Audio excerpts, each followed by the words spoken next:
Самые частые вопросы на собеседовании и как на них отвечать. Рано или поздно каждый сталкивается с такой ситуацией о том, что приходится проходить собеседование. И сегодня в этом видео вы узнаете распространенные вопросы, что они значат и как на них можно ответить, чтобы оставить о себе лучшее впечатление. Всем привет, меня зовут Александр Дегтярев, и на этом канале мы говорим о том, как сделать вам преуспевающую карьеру. Подписывайтесь, смотрите также другие ролики про собеседование у меня на канале, а мы начинаем. Итак, первый вопрос – это расскажите о себе. Под этим вопросом работодатель пытается узнать о вас какую-то информацию.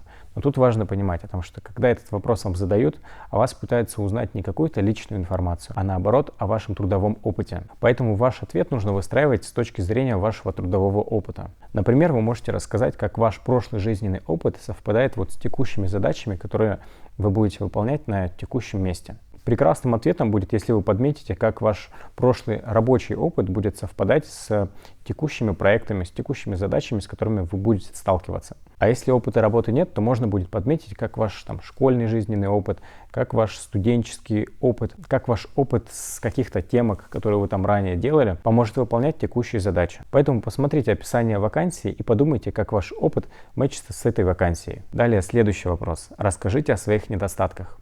Или по-другому он звучит: расскажите о ваших слабых сторонах. Этот вопрос на самом деле каверзный, и тут важно не просто рассказать о себе какие-то минусы, а важно еще правильно это донести. И лично я выделил для себя такие два правила.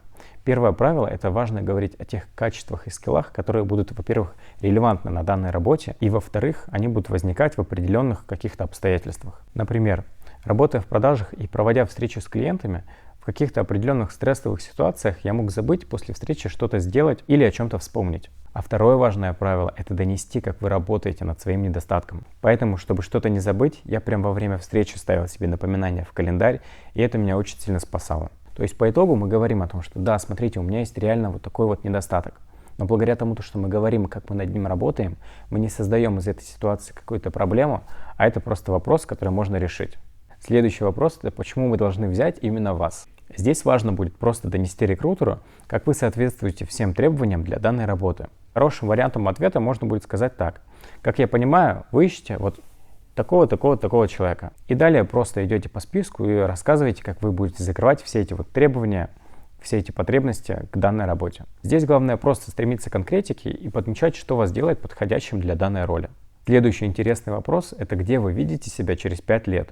По-другому этот вопрос звучит так: подходит ли эта работа под твои дальнейшие цели и карьерные планы? Поэтому под этим вопросом рекрутер, во-первых, пытается понять, планируете ли вы проработать на данной работе долгое время, и, во-вторых, это отсеять тех, кто берется за все, что попало, от тех, кто действительно желает получить эту работу. Поэтому не стоит при ответе на данный вопрос говорить о том, что у вас планов нет, о том, что вы над этим вопросом не думали. И также не стоит говорить о каких-то своих личных планах и личных намерениях. Наоборот, демонстрируйте интерес к развитию и росту вашей экспертности. Например, о том, что вы планируете освоить какой-то навык, например, о том, что вы планируете стать лучшим сотрудником, либо развить какую-то экспертность в какой-то сфере. Всем спасибо за просмотр.